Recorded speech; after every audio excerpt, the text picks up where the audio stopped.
Well, good evening, everyone. We'd like to call our Monday, April 11th, Fayetteville City Council meeting to order. We welcome those who are joining us in the audience and those who are joining us remotely. At this time, we'll go to item 2.0, is the invocation. We'll ask for the invocation. We'll ask that every council member, Pastor Davis, if he would give us the invocation. If we could please stand for that. Immediately following the prayer, if we could repeat the Pledge of Allegiance in unison. Bow our heads. Gracious Father, we thank you for this day that you've given us. We thank you for another opportunity to come together to do the will and the bidding of the people. Continue to make our hearts and minds one as we strive to empower and to affect this city in a positive way in this region. God, right now we pray for those on this other side of the world representing our nation, for all those who are in need, and we thank you for what you're doing, and we give you praise and honor in it. In Jesus Christ's name we pray. Amen. Of the United States of America and to the republic for which it stands, one nation, under God, indivisible, with liberty and justice for all.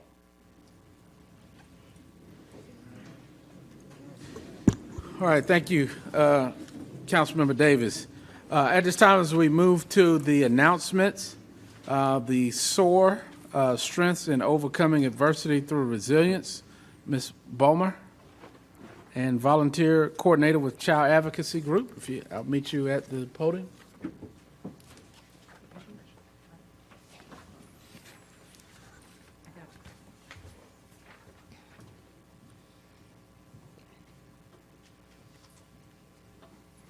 Good evening, ladies. Whereas the Child Advocacy Center was founded in 1993 by a group of concerned local professionals seeking to coordinate services for child abuse victims and their families. And whereas the CAC received 959 reports of child abuse and neglect during the fiscal year of 2020 through 2021 and completed 514 forensic interviews for child victims of sexual and physical abuse. Whereas child abuse and neglect not only cause immediate harm to children, but it is also proven to increase the likelihood of criminal behavior, substance abuse, long-term health problems such as heart disease, obesity, and diabetes. And whereas research also shows that parents and caregivers who have social networks and know how to seek help in times of trouble are more resilient and better able to provide safe environments and nurturing experiences for their children. And whereas the Child Advocacy Center coordinates multidisciplinary team case reviews where professionals and multiple agencies come together to plan the best course of legal and supportive action for the victim. And whereas effective child abuse prevention programs succeed because partnerships created among citizens, social service agencies, schools, faith communities, civic organizations, law enforcement agencies, and the business community. And whereas our children are the most valuable resource and every child is precious and deserves to grow up in a healthy, safe, nurturing environment free from threats, dangers, and harmful effects of child abuse and neglect. And whereas all citizens should become involved to provide safe, nurturing environments for children in all areas of their lives, at home, in school, and in the community, offering them the opportunity to grow up to be caring, contributing members of the community. And now, therefore, I, Mitch Colvin, Mayor of the City of Fayetteville, North Carolina, on behalf of the City Council and more than 208,000 citizens, do hereby honorably proclaim the month of April in the year 2022 as Child Abuse Prevention Month.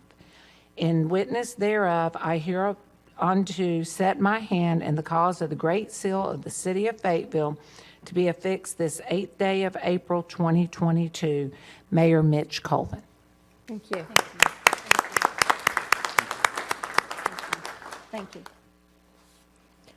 So I'm Roberta Humphreys. I'm the Executive Director of the Child Advocacy Center.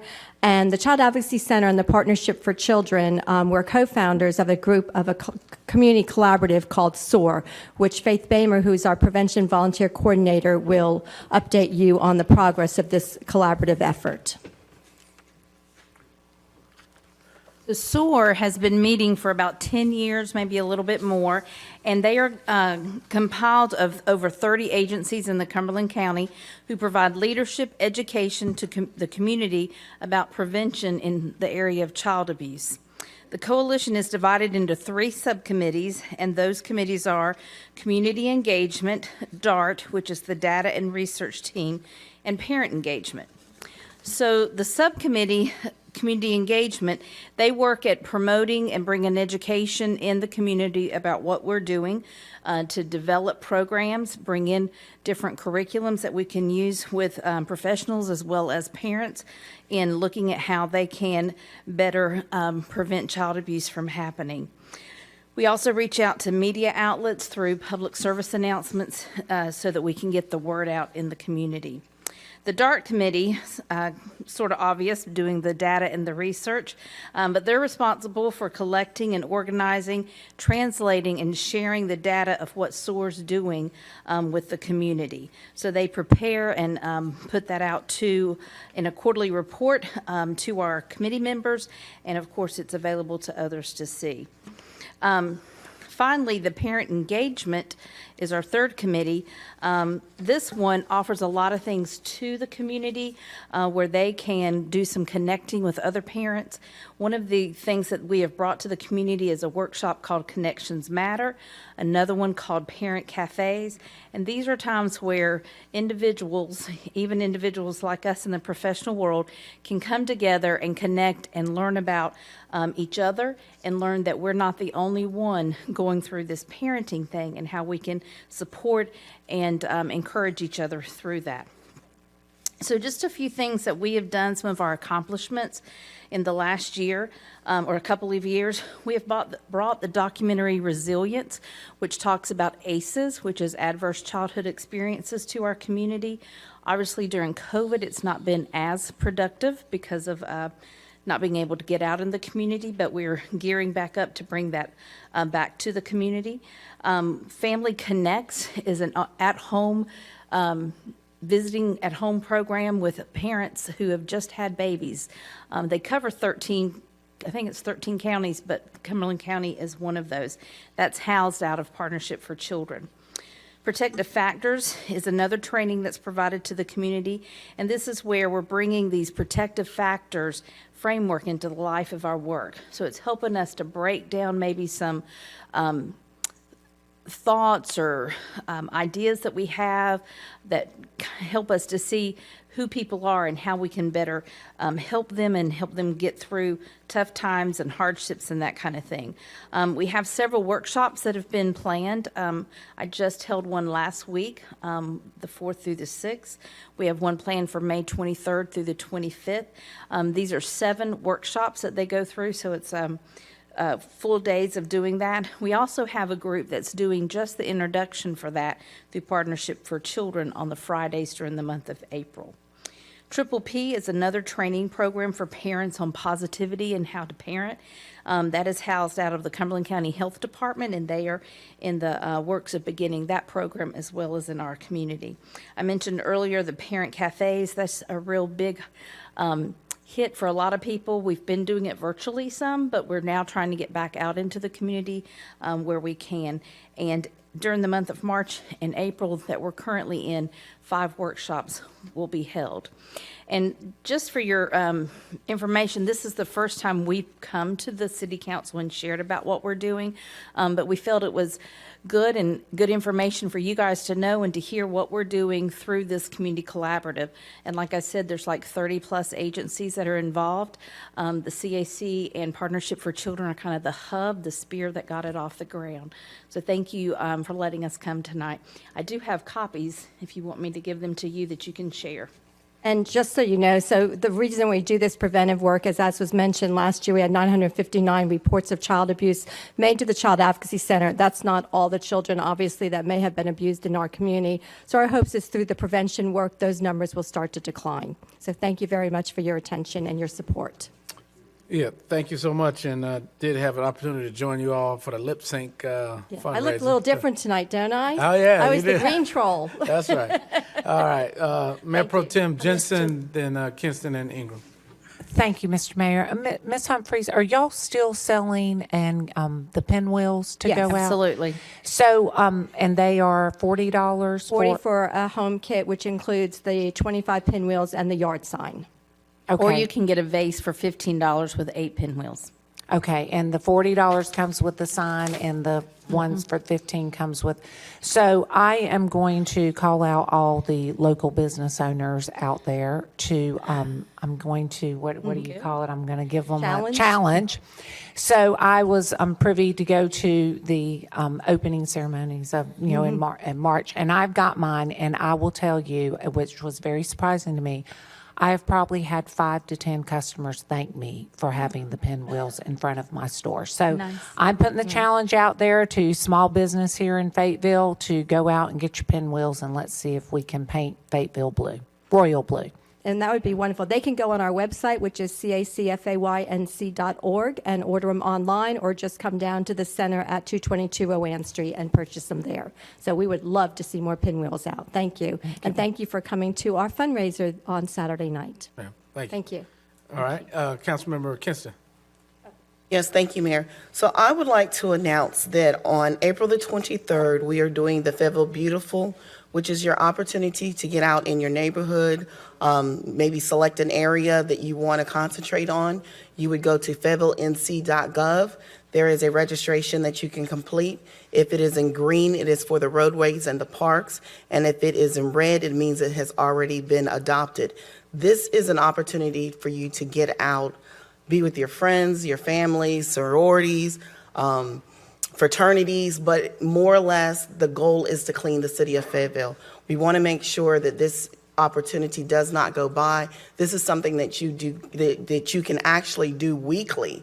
But this particular day, we're asking for the citizens to join and continue to make Fayetteville beautiful in our communities. Thank you, Mayor. Thank you, Councilmember Kinston, very important. We also did have a remark for the Child Advocacy Group, and we need to actually applaud you for your good works and efforts, what you do in this community. But I'll go to Councilmember Ingram on this subject matter, and then we'll move. Thank you, Mr. Mayor. So I did have a question, and following that, I'll do my announcements. For the, I forgot what you called it, the parent sessions? Parent Cafe. How would a parent, and are there certain requirements for the parents to participate in the parent cafes, and how would they sign up? There are no requirements for them to come. And honestly, you don't even have to be a parent. You can just come if you're connected to children in some way. But when we have them, we post them on Partnership for Children, Child Advocacy Center's websites, and social media. Okay, thank you so much. And so I have just about 3 quick announcements, and I'll try to make them quick. The Counselor and Training Leadership Program has opened up, and this is participant, they assist with camp staff and receive career development experience working with children in a day camp. The age range is 13 to 17. They can sign up by visiting our Fayetteville nc.gov website, and it is an opportunity for our youth to have leadership development within our Parks and Recs department. Also, Cool Springs Downtown District will host a Easter weekend event, Hopping Around Downtown. That'll be Saturday, April 16th, 12 p.m. to 4 p.m. There will be a nice scavenger hunt where you can get to go look for some beautiful golden eggs. And finally, the As One prayer walk will be Saturday as well, 8 a.m. It starts, and I think it'll end around 12:30. If you want to register for the As One prayer walk, you can go to prayerwalk.com. And lastly, I do want to wish 3 people happy birthday. That would be Councilmember Chris Davis, former Councilwoman Tisha Waddell, and our bond counsel, happy birthday, Jonathan Charleston. All right, thank you, Councilmember Ingram. Thank you for all the announcements. Thank you again, Partnerships for Children and Child Advocacy, for your good work in the community. Keep up the good work, guys. All right, Council, as we move to item 5.0, the City Manager's Report. Mr. Hewitt, you have anything? All right. Moving right along to item 6.0 is approval of the agenda. Can we have a motion to approve? All right, there's a motion by Councilmember Wright, and Council will need you to make sure that we are logged in through our iPad so that I can track the speakers. There's a motion by Councilmember Wright. Is there a second to approve the agenda? Seconded by Councilmember Hare. Any discussion on the motion? All right, Council, I'll look to you for a second. Yeah. All right. All right. Look to you for your votes. And we ask the public to bear with us. We're still transitioning over to the new technology. All right. Motion carries 10-0. All those voting in favor, unanimous. Motion carries. Item 7.0 is the consent. Council, look to you for action on this item.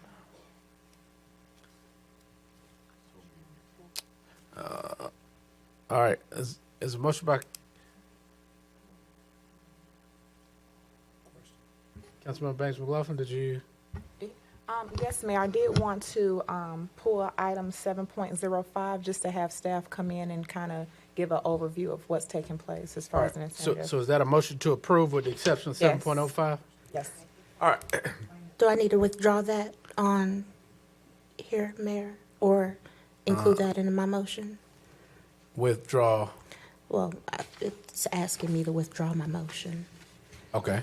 Right now, mine is not showing that action, but so you're going to second it? Second. All right. There's a motion by Councilmember Banks McLaughlin to approve consent, seconded by Councilmember Ingram with the exception of item 7.05. Any discussion on the motion? Councilmember Hale, you had discussion on the motion? Well, no, sir, but when I pushed my button, I guess it didn't react quick enough. You stated, asked the city manager, did he have any thing he wanted to report from the city manager's report? Yes, sir. And upstairs, we had a discussion about the feathers.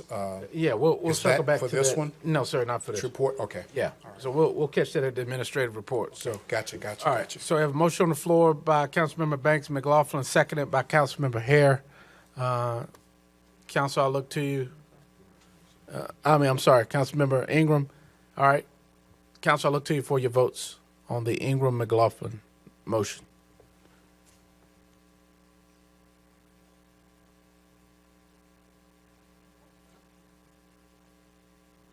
All right, motion carries unanimous. Item 7.05, Councilmember Banks McLaughlin.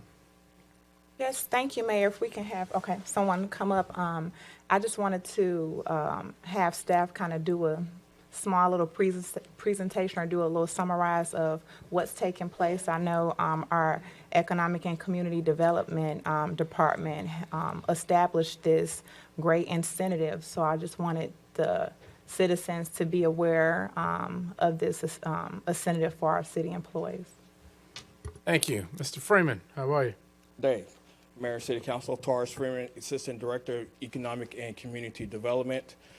This item before you all tonight is the Good Neighbor Homebuyer Loan Program. It was presented to you all last month at the work session. And just give you a quick overview of what this program is. It is funded out of the general fund, which allows eligibility for city employees to receive depreciating loans for their down payment assistance for prepaid or closing costs on a purchase of a property to be used as their principal residence. Single-family homes, detached or attached, and modular are eligible, and this is not for single, wide, or manufactured homes. As you can see in this draft here, based on the size of the household, there are income limitations. AMI is the average median income is for one person making $58,000. They are eligible to receive a down payment assistance for all city employees. So currently, the way our program works, all police officers within the city can receive this down payment assistance. Now, this program was actually started a couple of years ago, and it was limited to $20,000 for 5 years, and for amount of $450,000. That is a typo there. And it was in two specific areas, which is the Emergency Road Corridor and our Central Camilton area. Now, what is proposed is expanding the program to include all city employees. This will, as well as increase the down payment from $20,000 to $30,000 for 5 years. First-time home buyer classes will be available, and it will be expanded into other targeted areas, which is the Massey Hill community, Bonnie Doon, 71st community, and Deep Creek. And tonight's staff asks you to adopt the capital project ordinance amendment to revise the scope of the Good Neighbor program to include all city employees, first-time buyer home classes, and to increase the down payment assistance from $20,000 to $30,000, and include the following areas. Are there any questions? Thank you, Mr. Freeman. Councilmember Banks McLaughlin? No, thank you, Mr. Freeman. If anybody don't have any questions, I would like to make a motion. Second. All right, can you repeat your motion? Yes, I move to adopt a special revenue project ordinance for amendment 2022-5 as presented. All right, there's a motion by Councilmember Banks McLaughlin, seconded by Councilmember Ingram. Any discussion on the motion? All right, council, I look to you for your votes.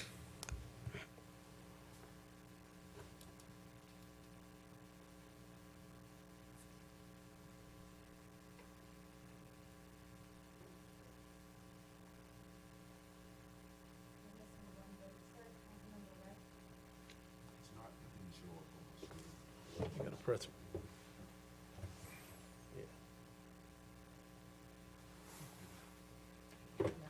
Press the item again, the blue item. All right, go back. All right, all right. All right, Mayor, all right. Motion carries unanimous. Moving to item 8.0, you had a question? I do, Mr. Freeman, I do have a question. For the, our city staff, how do one go about applying for this loan? Well, we do have an application process. Just recently, we hired a housing program manager.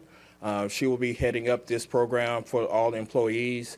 If any employees have any questions or comments, they can just surely contact our department, and we'll be able to point them in the right direction. And will this be emailed to our city Yes. staff? Okay, Yes, we thank will you. do a full marketing campaign to ensure that we're reaching out to all eligible city employees. All right, thank you. All right, item 8.0, acceptance of the FY 2022 third quarter strategic performance report. Mr. Lowry and company, how are you? Doing good, sir. How are you?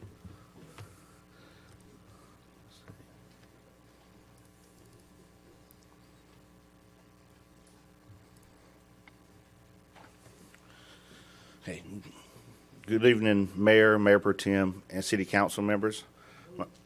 My name is Chris Lowry, the Strategic and Performance Analytics Manager for the city, and present with me tonight is Mr. Andrew Brayboy. He is the Senior Corporate Performance Analyst for the city and also working in the SPA.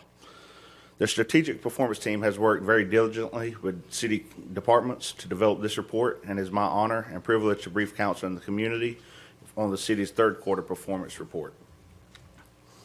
The mayor, city council, and CMO provides tremendous support for the strategic planning and performance management efforts. This third quarter performance report details the progress we have made through this fiscal year. Tonight, we want to address the big question: what actions has the city completed or taken to accomplish its goals? On your dais is a booklet that shows the last few months of city accomplishments within each of the city goals.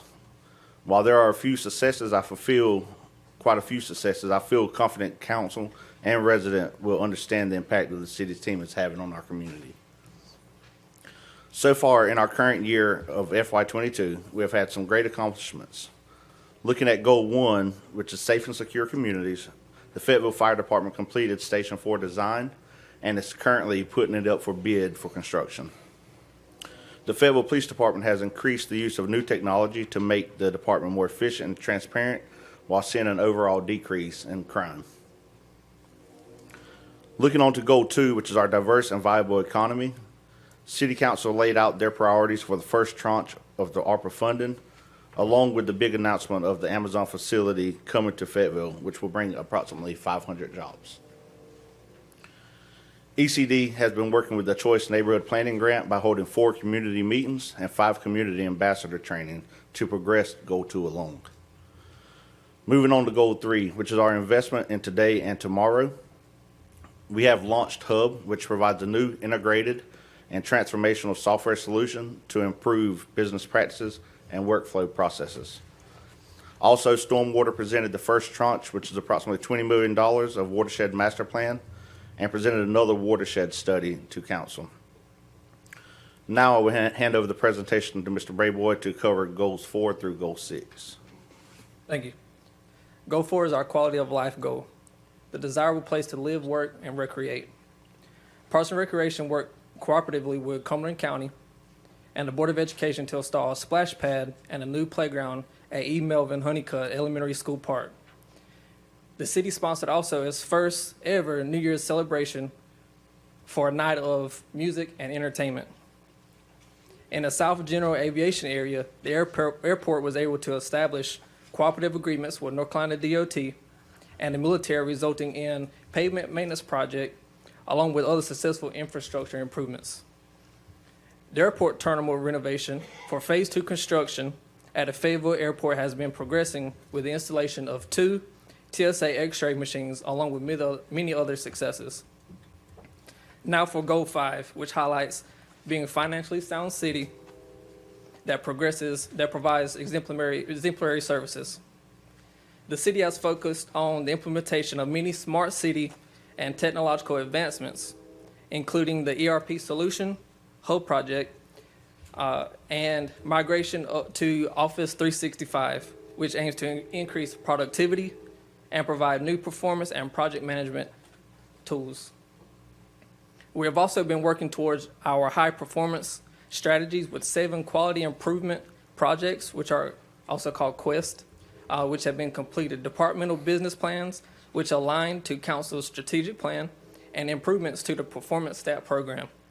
In addition, we have also implemented Pay time and attendance for the automated system in an effort to ensure a more accurate and efficient payroll process. Now for our final goal, Goal 6, citizen engagement and partnerships.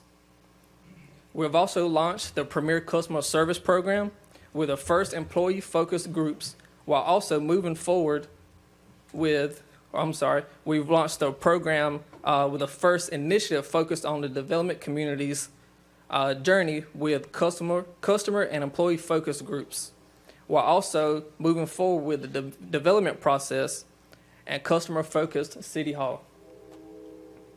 The city has also moved forward the Fort Bragg kiosk projects with a project charter adopted and a projected completion date in fiscal year 23. ECD provided funding and support for Her Week, Her Pitch initiative, which is a women's engagement initiative focused on women-owned businesses within Fayetteville. The city has also completed the City Spirit Initiative, community collaboration with DOJ for the Market House. Now, while each of these accomplishments are applauded, this is just a small sample size of the city's overall success. Now, in the essence of time, please allow us to jump ahead in this report to the TFA progress report on slide 13, where I will turn the presentation back over to Mr. Lowry. Thank you. So, council, tonight, this shows the scope of the city's hard work. You will notice here that there are 14 TFAs. Within those 14 TFAs, there are over 52 different tactics that the city actually uses and tracks to measure our progress along on each one of these goals here. With this in mind, there are 4 TFAs that are slightly behind or delayed. We will cover these TFAs first, and then we would like to discuss a few TFAs that have made great strides here in this last quarter. As you notice here, there are many tactics that are red and 1 yellow dealing with opportunity zones. However, with this one, opportunity zones are not processing overall. When you look at the standard across the whole nation, it's not moving as efficiently as everyone would like to see them moving. Being that the city does not control the money that is offered, it is an investor's discretion where they would want to spend the money, how much they would want to spend, and where they would want to actually invest in that opportunity zone. However, let's take a look at some of the accomplishments that we have achieved in our efforts to push forward this goal. The Development Finance Incentive Policy and Framework was presented to City Council on March 7th work session. ECD is currently drafting policy with a consultant and an outside legal support. This tactic is currently sitting at 95%. Looking at the land bank policy, funds are needed for legal support to help establish that policy and procedures. This tactic is currently sitting at 10%. While the Investor Day is still set to be continued by the end of FY22 by FCEDC, this tactic is currently set at 0% until completed. Next up is TFA 2.4.1, which is execute redevelopment and business growth plans for Murchison Road, Bragg Boulevard, and the beautification of our city gateways. Many of these tactics are green and on schedule, however, 4 are a little behind. Paved funeral home has been demolished, and Parks and Rec has graded, seeded, and completed sedimentation control for this landscape. The CNI planning is on schedule, and the development of the draft plan is anticipated by the end of FY22, since no major environmental issues were found on site. The NC Veterans Park Phase 2 design is complete, but currently waiting on NC DOT to hand over the ownership of the property. And last but not least is the Trail Master Plan at Glenville Lake Connector. The contract is currently being evaluated and routed to determine the level of commitment with specifics, details to be ironed out for each. Council, if you allow me to jump to page 24, which deals with TFA 3.4.1, which are develop and implement council policy to incentivize positive property ownership. This TFA, we have 1 tactic that is slightly behind. The residential management program has continued to involve ECD and the neighborhood engagement efforts. When looking to regulate property management, the North Carolina League of Municipalities advised that we should not move forward in this term because of the controversial state, and we'll have to look forward to moving that in another term. Lastly, Development Services has created a homeowners association inventory and are currently researching the effectiveness of the HOAs and the impact to those neighborhoods. Now we'll cover the last TFA that is not on schedule to see what all we have actually accomplished in that term. For TFA 3.5.1, which looks into building smart city capacity, 2 of these tactics used to measure this TFA are currently sitting at 40%, while the others, green and sitting at 75%. There are many initiatives that has been implemented to move us to the next phase of becoming a smart city. The IT department helped to implement the ERP system citywide and the Granicus platform in council chambers for digital voting, which we're using tonight. There has been increased online registration for Parks and Recs events, while also seeing increased use of the IDT platform and development services. And finally, MetroNet has increased their fiber optic service up to 40% of the proposed build-out to allow greater access for our residents and our businesses. At this time, I will turn the presentation back over to Mr. Brayboy to present a few on-schedule TFAs, such as TFA 4.5.1 on page 36. TFA 4.5.1, implement residential revitalization efforts. As you can see here, all of these tactics are green and on progress to be satisfactory by the end of the 4th quarter. The Good Neighbor Down Payment Program, which came before council and it has been approved. This will include city employees, all redevelopment areas, and an increased down payment, which was approved tonight. The community impact team effort has been refined to comprise of the following: community safety micro grants, which will be launching in April. Also, nonprofit training and capacity building, which is under development with FTCC. We also have a new neighborhood engagement division, which where a new manager has been hired and is currently developing the programs.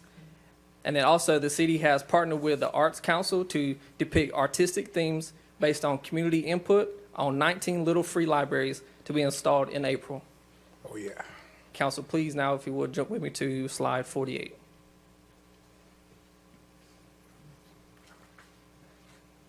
Here we have TFA 6.1.1, which deals with maximizing the city's relationship with the military. And as you can see here, each TAC is at 60%. As of the end of the third quarter, the stakeholder engagement is currently underway, while the Military Host City Coalition held its first successful meeting on March 24th with 5 other cities. Also, there will be another staff-only meeting, which is scheduled to take place in April. And finally, the city is partnering with NC League of Municipalities and NC MAC to ensure progress is being made on this tactic. Now we'll move to page 56. Council, as you can see here, this graph illustrates how City Council's strategic direction moves from policy to programmatic actions and then into community impact. Guided by the strategic plan, our council's adopted budget ordinances, the CIP, TIP, and all of the master plans recently adopted by council. This council provided the strategic direction to move us forward. These planning documents inform and guide the programmatic work and feed the departmental business plans, the performance framework, and tactical action plans, some of which we have highlighted here tonight. For all high-performing organizations, well-articulated plans lead to results. And in our case, with local government, they lead to successful community impact. Now we'll transition back to Mr. Lowry, where he'll continue with slide 57. Looking at Council's current TFA and the master plans recently adopted, we can see by goal area our strategic focus. Under Goal 1, we have the COVID-19 community and organizational response and recovery, along with violent crime strategies. Under Goal 2, we are focused on the Murchison Road Choice neighborhood strategies and revitalization, the city development plans and process improvement strategies. Under Goal 3, we have building a world-class city infrastructure with ARPA projects, state projects, CIP, and construction management, and also the implementation of the Stormwater Master Plan, along with the pavement and pedestrian plans.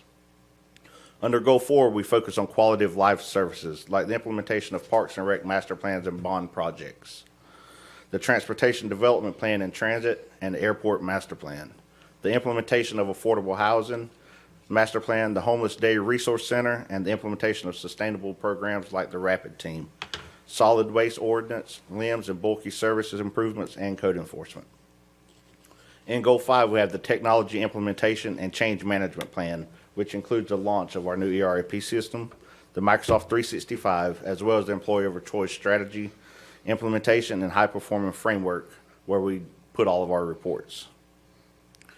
Under Goal 6, we have a focus on building a premier customer service program with surveys and customer focus groups, developing a strategic communication plan, and implementing a diverse equity and inclusion plan. And finally, when we look at our short and long-term range plans, based on the graph here, you see approximate timeline for each action's completion date and the date for return to council. Now, I won't sit here and go through each of these again, but we thought you would like to see the strategic focus areas are arrayed in a basic short and long range schedule per strategic goal. Moving on in the fourth quarter of FY22 council, staff continues with performance stat meetings and implementing departmental business plans.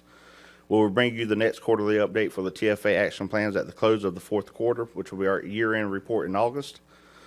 So tonight, council, we're asking that you accept the FY22 third quarter strategic performance report. We thank you for your time and attention, and we stand ready to answer any questions that you may have. Appreciate it, Mr. Lowry. We do have a couple of questions, and I'll ask. Great report. I think quarterly check-ins are good to kind of make sure we're still on target. The housing strategy, I know that, and this probably be more so for the manager, the housing strategy and some of the the strategic directions of the council for stormwater and some of the things that we need to do to accomplish some of this requires funding sources. You know, bonds were mentioned at one time, Mr. Manager. Where is that discussion as far as the timeline if council wishes to do that? I know there's some certain legal steps to take. What do we look like from a calendar perspective? Yes, sir. Thank you for that, Mayor. We, as you know, as you're indicating, in order to get the real money we need, not only for housing, but for infrastructure or any other public safety, probably are going to need to do a GO bond referendum of some sort, at least have council consider it. And if council is so inclined, we'd probably need a special meeting this month. The cutoff for us to be able to get that on the November ballot, if council so chooses, I think is May 9th. And so be happy to work with you and members of council to see if that's something you'd like to do, have a special meeting this month to have further discussion about that. But the clock is ticking, getting away from us, and there are certain statutory steps that have to be taken and certain financial steps have to be taken. And the latest that we have laid out that we can actually start at is May 9th. Okay, and that was not only housing and infrastructure, but maybe public safety. Yes, sir. Some items on that. Okay. That's correct. All right, Councilmember Ingram, Hare, Banks, McLaughlin, Dawkins. Okay, thank you. Well, City Manager Hewitt, I had a clarifying question, and then I'll ask my question. So you said start May 9th or have submitted by May 9th? Start. We would need to actually start the process with actions by council on May 9th at the latest to be able to meet all the statutory requirements. By what date? We need to start May Okay, 9th. okay, gotcha. Thank you. So, thank you, Mr. Mayor. Thank you, City Manager Hewitt. So, I wanted to highlight something in our goal number 3, and I think all citizens need to get one of these. It's very helpful, and I'm gonna read it real quick. Investment in today and tomorrow. Stormwater presented the first 20 million tranche of watershed master plan and presented another watershed study to the council. And so I think, just in my perspective, I would probably like to see some verbiage to say that we actually put money towards it because we have, and I think our citizens need to know that, as that impacts their livelihood and a lot of the communities that are flooded are most of the low-income to moderate communities. But I would like to see some verbiage that states that we've actually allocated dollars, and I'm talking about millions of dollars, towards this $20 million tab that we have here. Thank you. We'll update that. Oh, sorry. Councilmember Hare. Thank you, Mayor Pro Tem. If we look over, and thank you guys, very good report. Apparently, we've been very, very busy setting those goals, and now we need to continue to move forward in getting them implemented and funded if they are not. If we look over at Goal 2, I have 2 goals I want to talk about, Goal 2 and Goal 4.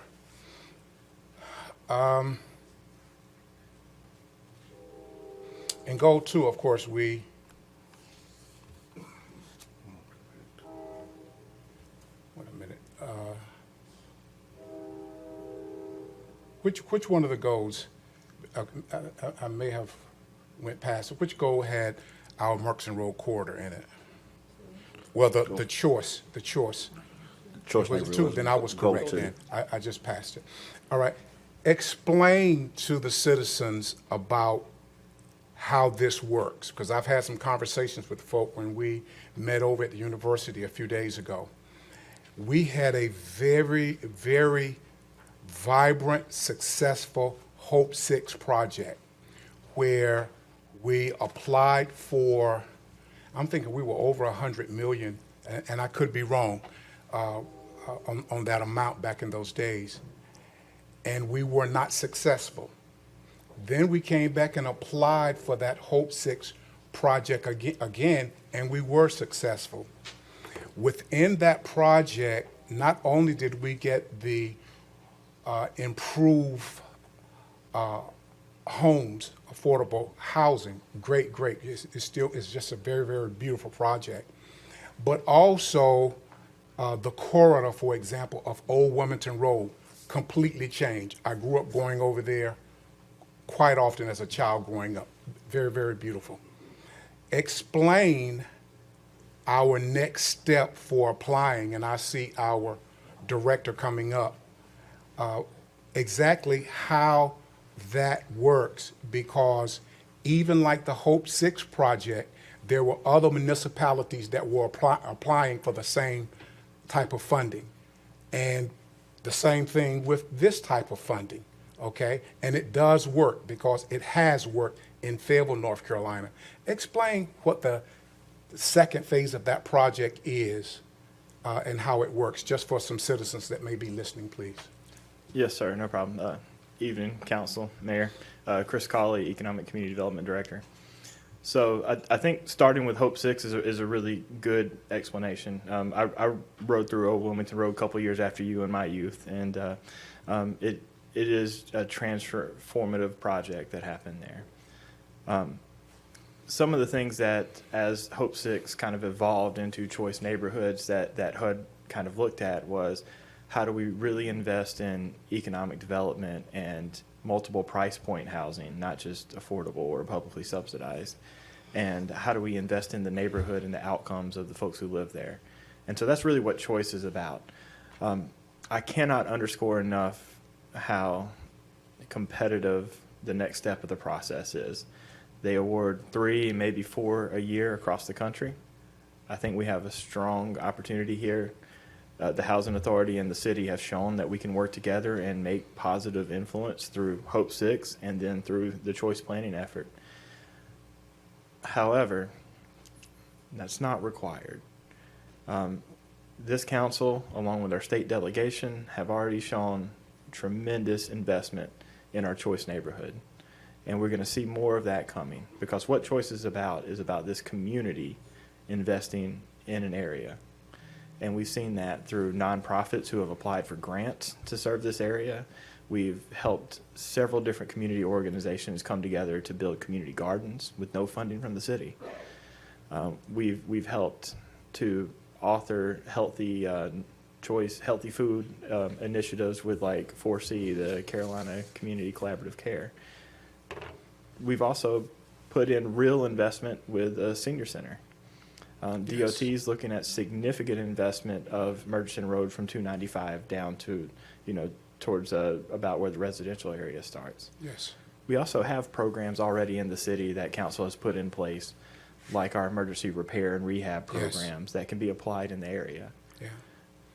The that secret businesses here, have applied for and that are using. Yes, sir. Absolutely, yes, sir. And the secret here, though, is concentrated investment in one area so that we redevelop and turn the tide.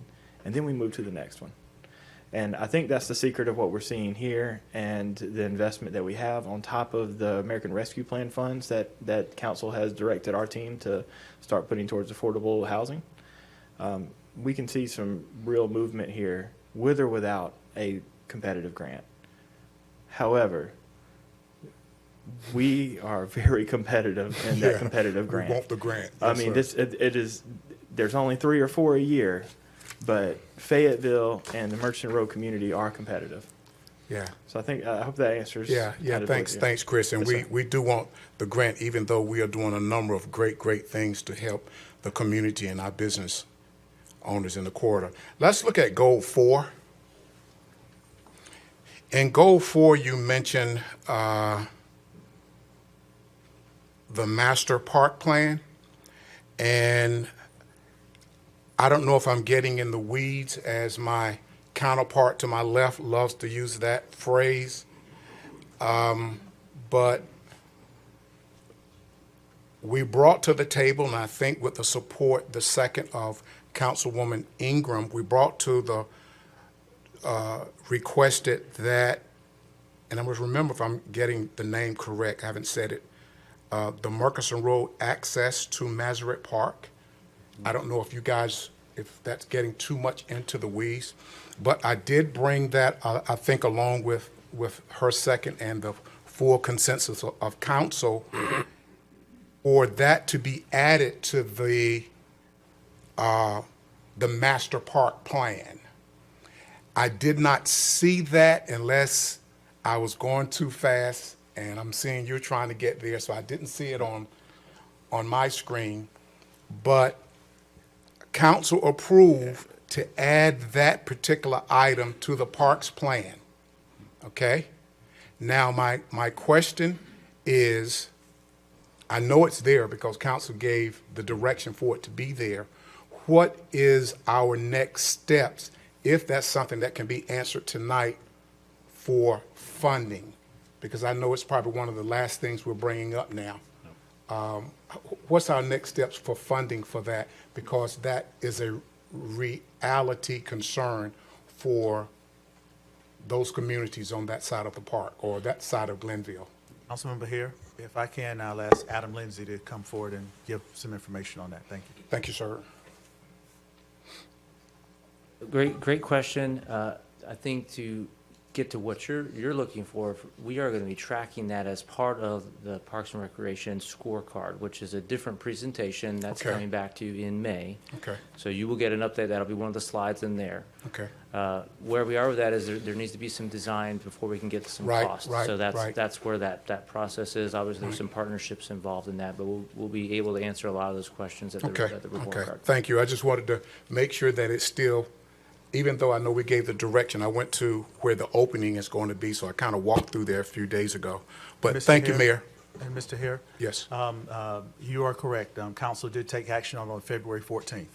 And so that action was achieved. And as Assistant City Manager Adam Lindsay mentioned, the next step will be coming back to you guys in May with more information on that.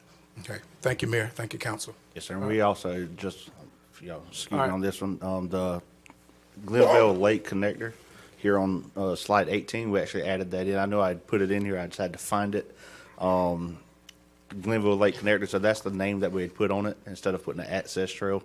That was the actual name. So once we get this started rolling, we'll be able to come back along with those quarterly performance reports. So it's the Glenville Lake Connector. Yes, sir. Okay, dope. I know how to talk when I get among the residents. All right, thank you. You're welcome. Thank you, Mayor.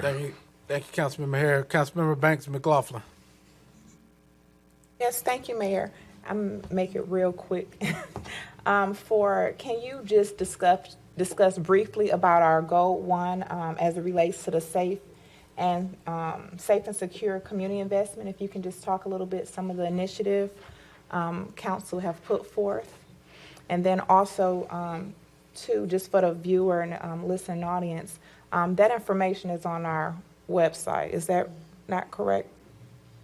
On the Fayetteville, okay, well, that information is on the FayettevilleNC.gov website. So I know they're presented the information, but for those who weren't able to just follow everything, but please go onto the website so you can gather that information. Then we also have some of the information. Can we start sitting some out front or sitting some in the inside so those who are coming in can have access to it in the future? Yeah, I'm sure we'll, whatever method we need to distribute information to the citizens is Okay, good. thank you. And Council- if y'all can just briefly just give a quick run through just some of the initiatives that we've made efforts for. So for the first one here, we have is Fire Station number 4. So that design has been completed. We are putting that out for bid, construction bid. So those solicitations are now being set out. One of the efforts that we had that I thought was a pretty interesting one was with the fire department. We had an increase of over 265% in smoke alarms that were actually installed into houses. So that's approximately 1,317 that are actually installed. Okay, So- I'm sorry, I didn't want to interrupt you, but I guess I should have been a little bit more specific as it relates to crime. So with the violent crime initiatives, we have that set up. So we have that with the police department. So if police chief wants to come over and take a glance at it. Thank you. So, Council, your question was, what have you supported? If you recall last year, you supported a lot of violent crime initiatives that deal with technology, that deal with our license plate readers. That was one. Another one, we have an analyst dedicated to focusing on violent crime. What's going to be presented tonight, we're going to talk about the micro grants that you supported. We have a violent intervention advocate that's just started getting training going up. That's very excited about both of those programs coming together. But let me see what else more recently, just off the top of my head. There's been a lot that you have supported that really, the change is not just focused with the police department on our equipment, but is actually pushing information out for the public to join and have access to grants, have access to intervention, and having access to programs within the community that deal with keeping the community safe. So those are some things that right off the top of my head I can share that Okay. you all supported specifically last year. I just wanted some of the viewers to know that. Yes, ma'am. Okay, thank you, Chief. And in addition to strategic report, we get a crime prevention report, I think, quarterly too. So good information, but council, let's keep it germane to the study tonight if we can. Councilmember Dawkins, Kinston, and Wright. Thank you, Mr. Mayor. Make a motion to accept the fiscal year 2022 third quarter strategic performance report. All right, were there any other questions, Wright or Kinston? Did y'all have questions before the motions? Yes. All right, there's a motion on, any question before we did that? All right, Councilman Dawkins, I'll circle back to you if there's not a second real quick. I'll note it. Councilman Wright. Yes, TFA 4.61. It's a strategic strategy to address poverty and homelessness, and it's in green. The status is in green. So, can you talk about that a little bit? But one of my concerns is out west. We have been experiencing a uptick of homelessness out west, and there are some areas that, in one area, there's like 10 tents set up in the back of the shopping area back there, and we've been experiencing some sitters, what do you call them, people that sit in homes that squatters in some of our neighborhoods, and it's kind of picking up. So talk to us about what's happening in the area of poverty and homelessness, and what are our plans as out west is growing by leaps and bounds, and we are sensing a lot of that as well. So looking into the third quarter, we had a student support specialist that was deployed out to the Luther Nick Gerald School and was fully funded through 22. The Day Resource Center, we're actually in pre-construction right now. So that will actually be on schedule and is starting to move forward. The bid package is being finalized with the granting agency, and it will soon be posted for that to be started rolling forward. So once that initiative is actually in place, we can get that construction started to have those resources available to be able to help anyone that is experiencing homelessness at this time. Okay, so I heard as well as the county, and I think it was Cape Fear Hospital is partnering for a homeless shelter. And where are we with our day center as well? So right now we're in the pre-construction phase of it. So that will actually be going out for bidding. Once the bidding phase is done, this section here, once that bidding is done, then we'll be able to start that construction phase.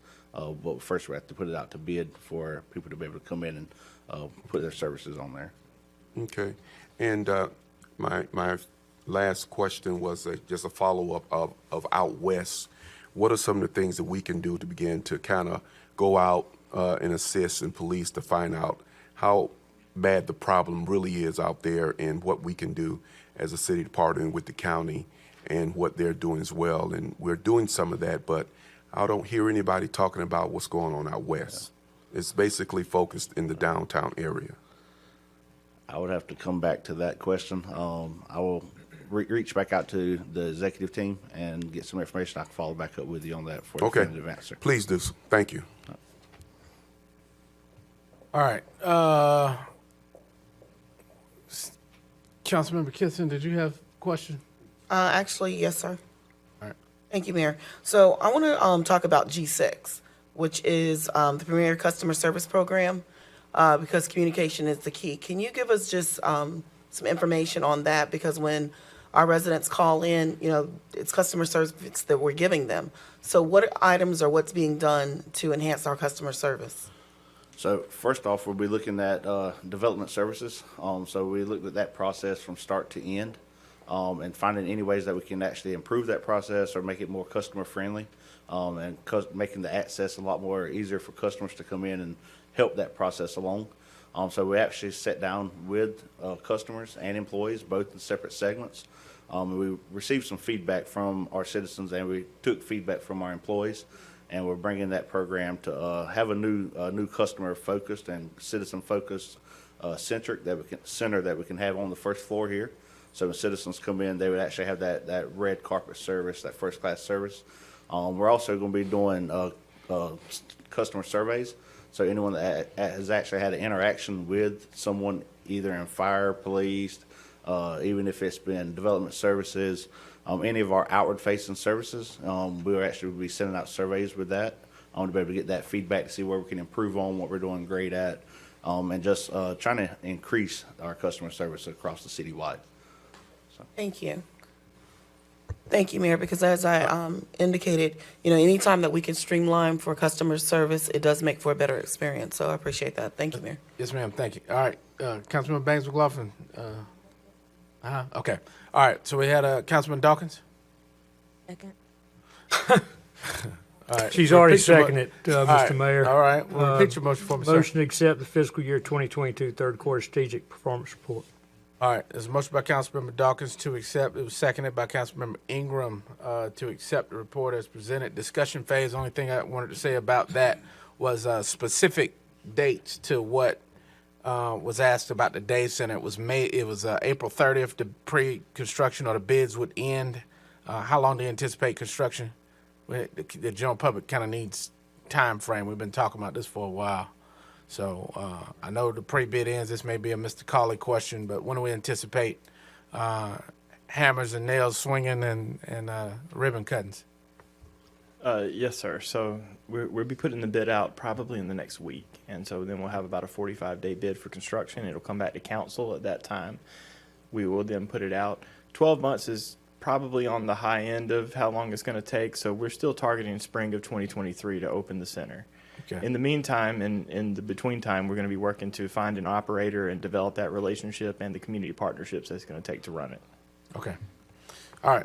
Thank you. All right. So, Council. I'm so sorry, Mr. Mayor. I'm so sorry. You said find an operator. Would that not go into a bid? The process we're using is a request for qualification. So we're looking for a qualified nonprofit that would There will be a request to go out publicly. Yes, ma'am. Okay, Absolutely. thank you. That's all I needed. Thank you, Mr. Mayor. All right. All right. So, motion on the floor by Councilmember Dawkins, seconded by Councilmember Ingram. All right, Council, I'll look to you for your votes on this item.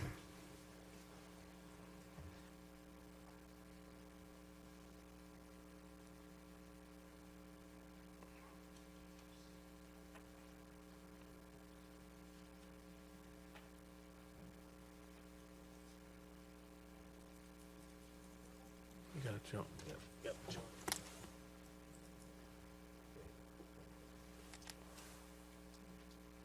Yeah. All right. All right, motion carries unanimous. Thank you, guys. Thank you. Good job. Thank you, Council. Item 9.0 is the public forum. This is a time that any Fayetteville resident may have input and a voice on what goes on in their city due to policy restrictions. The forum will not last any longer than 30 minutes, and each speaker will be limited to 3 minutes to address the city council on issues related to the city of Fayetteville. Individuals wishing to speak at tonight's public forum should have signed up with the city clerk prior to the start of tonight's meeting. If you're here to speak on items that may be included in tonight's agenda under public hearing, I ask you to please reserve your comments until that time comes.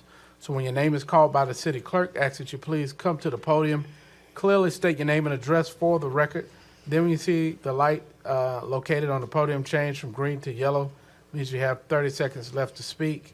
You will see the light turn red. It'll let you know that your time has expired. Again, due to policy restrictions, we're unable to extend the given time. That being said, Madam Clerk, please call your first speaker. Yes, Mayor. We have 7 speakers signed up for this evening. Our first speaker is Ms. Maya Warren. Ms. Warren, good evening. Good evening, Mayor and City Council. My name is Maya Warren. My address is 969 306 Bassman Lane. I'll start by saying this. I want to talk to you guys tonight about a word that you are tossing around a lot, but many of you don't know anything about, and that's transparency. So let's talk about transparency. Was it transparent when you all voted not to have the mayor investigated by allegations by former member Tisha Waddell? Was it transparency when you decided to not have the market house demolished? You didn't want to hear from citizens, but you chose to make a decision on your own and then bring in the DOJ. Was that transparency? Was it transparent when some of you chose to go to protest for Mr. Addison but have yet to show up for Mr. Jason Walker? Is that transparency? Was it transparency when you have yet to speak out about how the Fayetteville Police Department acted when they got to Jeffrey Hash, or how the sheriff has yet to make a true statement and decision about what he's going to do about Mr. Hash? Where's the true transparency? I'd like to talk about the market house. You all voted on your own without hearing from any citizens. You didn't hear from one, you didn't hear from two, you didn't hear from any.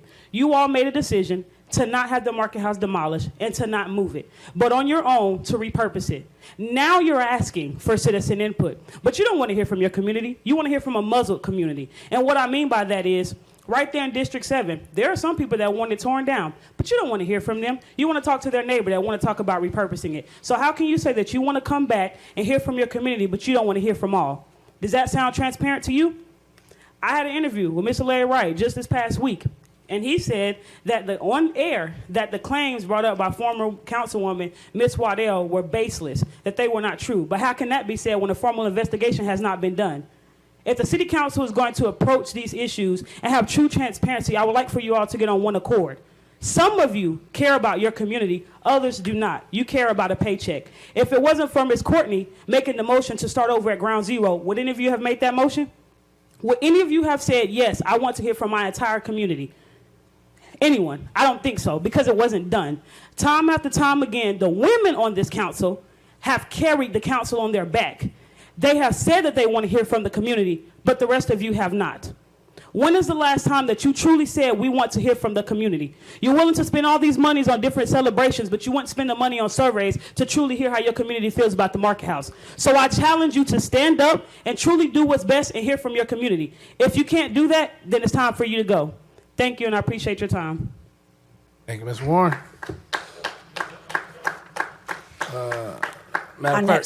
Our next speaker is Mr. Robert Walls. Mr. Robert Walls. Not here. Our next speaker is Mr. Mario Benavente.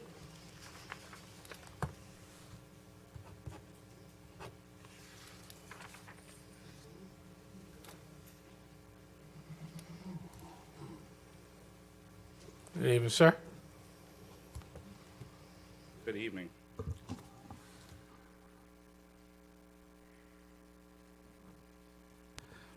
My name is Mario Benavente, and I live at 3549 Hastings Drive.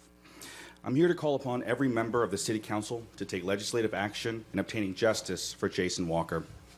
On January 8th, Jason was shot 4 times by an off-duty sheriff's deputy, Jeff Hash. And on March 24th, less than 20 days ago, the state medical examiner's autopsy report described the trajectory of these bullets having entered either downward or backward, or both downward and backward. I don't purport to have the medical expertise necessary to interpret this document in its totality, but the Walker family and every member of this community deserves to have the truth of what happened to be determined. The best way to determine the truth is to bring this matter to trial, which starts with the arrest of Jeffrey Hash, but that hasn't happened. Should any civilian be involved in a homicide with a deadly weapon, a reasonable expectation is that law enforcement arrive and disarm that shooter. Until the truth can be determined, when the other party to the conflict is also the victim, arrest is paramount because any claims of self-defense are a matter for a court to decide. Neither of those things happened in this case, because Jeff Hash made sure to tell 911 his rank and role as lieutenant in the sheriff's in the sheriff's department, and thus received unequal treatment to his benefit by the Fayetteville police. The city has failed Jason Walker and this community. Every one of these 93 days since Jeff Hash killed him and got to go home. Too often, unarmed black men in this community are gunned down without anyone being held accountable or justice being served, especially when members of law enforcement are behind the gun. And I believe Jeff Hash knew this sad reality as well as anyone. I'm asking each and every one of you today to recognize that it's long overdue that independent civilian oversight be instituted in Fayetteville, North Carolina. The police simply cannot police themselves. Every time that this issue has come before you, we've gotten close, especially in 2012, after the Justice Department, who is here now, was here previously, when the rates of black drivers in Fayetteville were being stopped and searched at twice the rate of white residents. That's police misconduct, and it was not addressed. And in fact, the city council at the time passed the required legislation to the delegation in General Assembly, asked the senators at the time, the state senators at the time, to give civilian oversight powers to a civilian review board. That eventually fizzled out. In 2020, you all held a special meeting in July where members of the Fayetteville Police Accountability Committee Task Force came, gave you all the stats, gave you all the numbers of why independent civilian oversight is a necessity in this community as it is everywhere. Thankfully, Courtney Banks McLaughlin, Councilmember Banks McLaughlin, was able to make a motion that no one here seconded that would have instituted that exact type of oversight. Here we are again. Another instance of police misconduct is going unaddressed. A killer is not being held accountable, and it's up to each and every one of you here to take action now.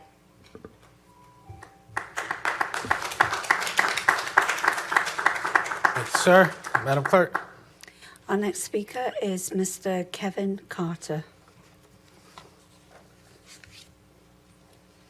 Good evening, sir. Good evening.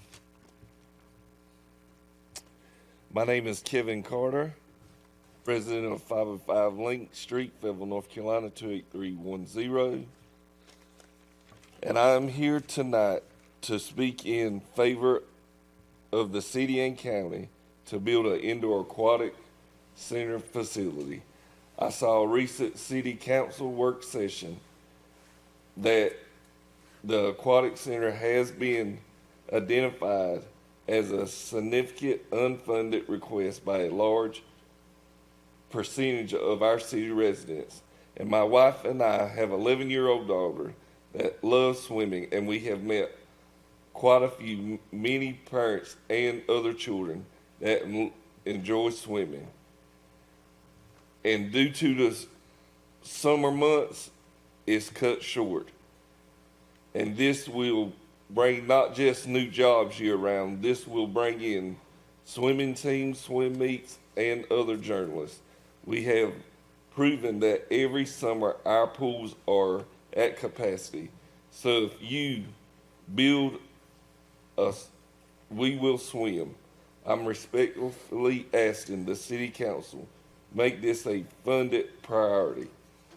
I'm also reminded of small town Smithfield, North Carolina. It has a residence of 12,500 residents, has a beautiful aquatic center. So I know Fayetteville, with over 200,000 residents, can do this. What is our motto? Is we are a can-do city. And don't forget, City of Fayetteville, that we have land on Fields Road that we can build on. Thank you. Thank you. Thank you, sir. Madam Clerk. Our next speaker is Mr. Sean McMillan.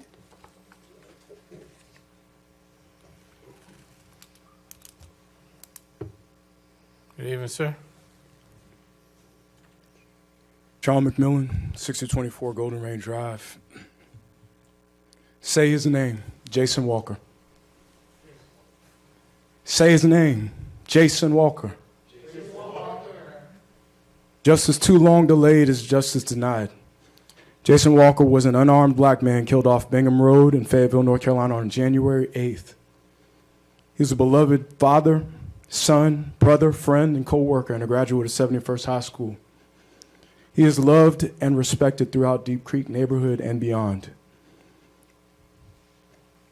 He was shot and killed by a man named Jeffrey Hash. We know that Jeffrey Hash got out of his truck to shoot Jason 4 times in the chest, neck, head, and back. His death was officially ruled a homicide. I'm going to take a second to stop and honor and respect the family of Jason Walker that's here with us today. I ask that every council member reach out to them in love, bring them in and let them know that Jason Walker is one of ours. We're going to stand for justice for him, and we're going to protect them. When our police department failed to make an arrest, we failed. We all failed. Until there is accountability, until Jeffrey Hash is arrested, Jason Walker's name needs to be at the tip of every one of your tongues daily and at the forefront of your actions daily. We can't go on pretending like this did not happen in our community and that we are not responsible. Please keep in mind that it was the Fayetteville Police Department that failed to arrest Jeffrey Hash 94 days ago. FPD is accountable to the mayor, Mitch Colvin, to the city council and the city manager. All of them are accountable to us as a community. A significant portion of them are asking for you to reelect them. We need every official to put police reform as one of your priorities in your reelection platform. We need you to stand up unapologetically and truthfully when one of ours is murdered in the streets with no accountability. We need you to fight for the enactment of systemic change that will decrease the likelihood of this happening again in our city. Every one of you should pledge to make creation of independent oversight a top priority. Also call Kimberly Spahos at the North Carolina Conference of District Attorneys at 919-890-1500. She will make the decision on whether Hash is arrested and charged, and we need her to know that the community is watching. Urge her to do what's right. Urge Spahos to do her job and seek long overdue justice for Jason Walker. Use your voice and your power to let all of North Carolina know that Jason's community will not be silenced. Jason Walker's life matters. All of us or none of us. Thank you, Mr. McMillan. Madam Clerk. Our next speaker is Miss Rhonda Shirley. Miss Rhonda Shirley. Okay. Our final speaker is Mr. Travis Gardner. Mr. Travis Gardner. We have no further speakers signed up. All right. Thank you. All right. At 10:06. I signed up online too. What happened? I signed up online. I got the receipt right here. Can you, if you have a confirmation, can you bring that to the clerk's desk, too? Yeah, I got it right here. 10:06. Mr. Hirsch. 10:06 a.m. I can read and write. I'm good. My nouns, my verbs, my interjections, preposition. Okay, so, Yeah, 10:06. okay. Well, I didn't have your name on the list. I apologize. Okay. All right. All Would you right. like to be the Mr. next speaker? Yes, ma'am. Okay. Any others that had signed up online and had confirmation? Can you bring your? All right, we'll need confirmation to kind of go through with it. I saw Mr. Hurst had his. All right, Is it this morning? here you go, sir. online?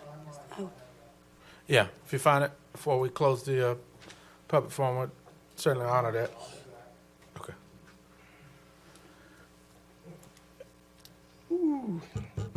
Good evening, City Council. Evening, sir. Yeah. Can you hear me? Okay. Chalico Hurst, 1437 Wayside Drive. First and foremost, I've been waiting a long time to address y'all about the flagrant disrespect to my culture of women by an individual on the City Council, Mr. Dawkins.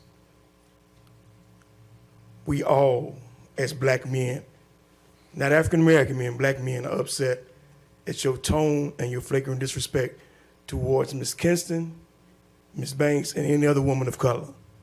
And the voters are paying attention, sir. I've been waiting for months to address that. Second and foremost, after that issue, is what I'm asking everyone to do concerning the Mr. Walker case.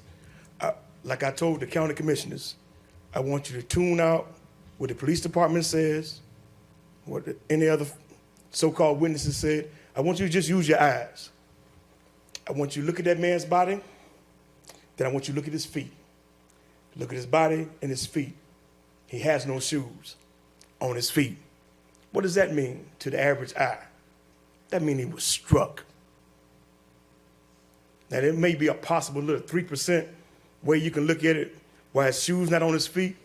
That's why I'm asking everyone on this city council, when you get home tonight, watch that video, look at his body, then look at his feet. Tune all the noise out. Ms. Warren brought up the issue of the slave market house. The reason why it should have been demolished a long time ago. You removed that emblem from city documents years ago. So if you took that step, the next step after that should have been removing that eyesore from downtown Fayetteville. I remember when you removed it from the patrol cars and from city documents. Take the next step. Fourthly and lastly, if you pay attention to the news, you notice in Cameron, North Carolina, they took the name of Cameron off the public library because of the ties to slavery and Confederacy. I don't know what the issue is with the dragging of the feet, with the renaming of Fort Bragg. No other culture other than my culture should be addressing that issue. Let me say it again. No other culture can speak for my culture of people like that slave market and that military installation. No other culture. We need to be present. When we have those meetings, we need to be on notice. Shouldn't just be hearing from people, former military. They're not speaking for all cultures. Thank you for your time and consideration. And once again, that man's name was Jason Walker. Thank you, sir.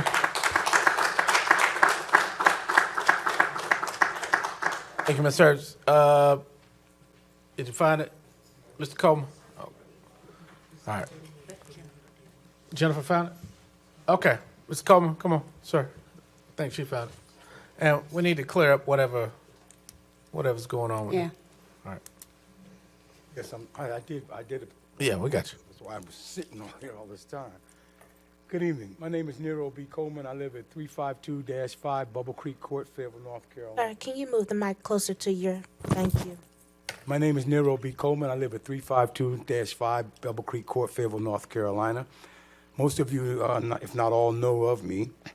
And tonight, I'm here to continue Wednesday's Fayetteville Observer front page showcase and asking a question. The new question is, where is transparency in the City Council, past and present, in reference to Murchison Road? My passion for this area started at birth, and since my birth certificate says Elliott Circle in 1953 is where my parents took me, and 69 years later, the circle hasn't had too much improvement beyond windows and paint.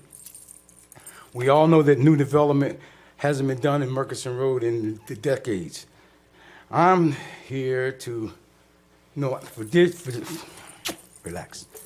For decades, I've watched and participated in numerous attempts to help anyone attempt to improve the area.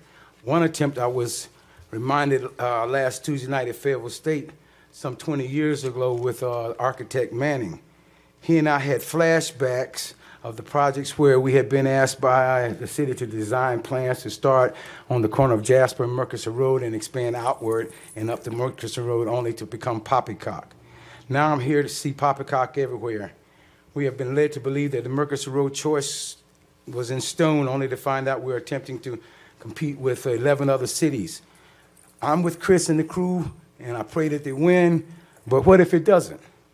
The city has found numerous fundings to go all over the city to Lake Rim Seniors, hospital and libraries in the north, and let's not talk about West Fayetteville. The budget has enough money for all parts of the city and none for Murchison Road. We can't get 6 votes for Murchison Road. Transparency is what I and others seek. The more questions I wonder what I don't see, and I wonder what did Ms. Waddell bump into or something. I came months ago to ask a question why there wasn't an investigation when a resolution was introduced, and I'm still wondering on how and what happened with that investigation, or is there in one at all? If any, what if any of the councils are trying to hide? You know, it's election time and all of you are vulnerable, and this transparency is crucial. It's not hard to believe that a grocery store, Walmart, closed in a desert in the city and gave incentives to come to. What happened there? Walmart groceries are all over the country. In worse neighborhoods, they didn't close. I just wanted to say I'm tired of the defecation. No matter how you try it to sweeten it up, it's still sugar, honey, iced tea. All eyes on you.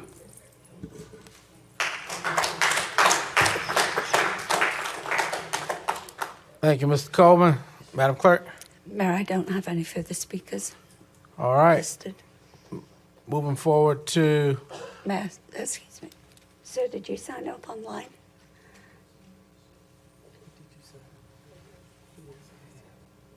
You did. what is it saying? Did you sign up online, sir? You all see confirmation of that? Oh. All right, come on, sir.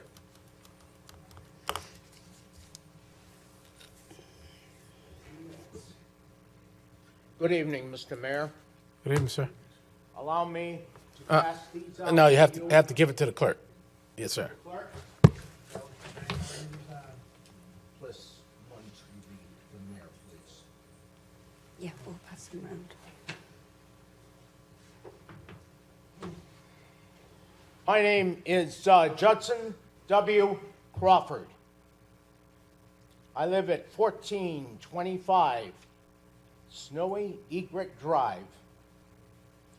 Fayetteville, North Carolina, zip 28306. What I'm about to read is I'm going to have a copy for the secretary. How is the city budget adopted? The reason I am asking these questions, we just moved here from Shelton, Connecticut. I served on all the boards of the city of Shelton. Number two,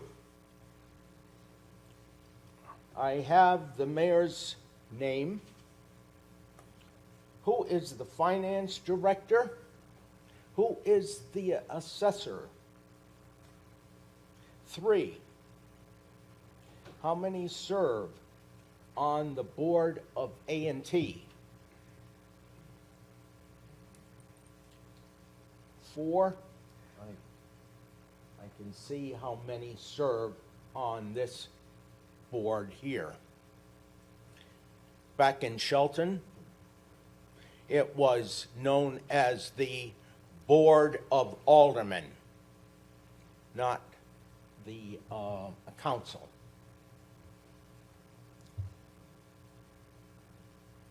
When and where are polling places? Which boards are elected by the city? Which boards are appointed by the mayor and the city council?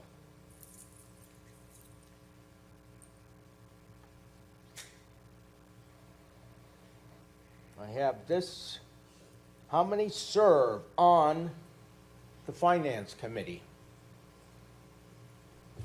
How many serve on the Board of Education? Mr. Crawford, I think your time's up, sir. Very good. I'll get that copy to her right Okay. now. All right, thank you. Thank you for your And I time. request that I would like information about that. Yes, sir. We'll get staff to help answer as many questions as we can. Thank you. All right, Madam Clerk. I have no further speakers, sir. All right, thank you. Item 10.01, Empowering Community Safety Micro Grant Program.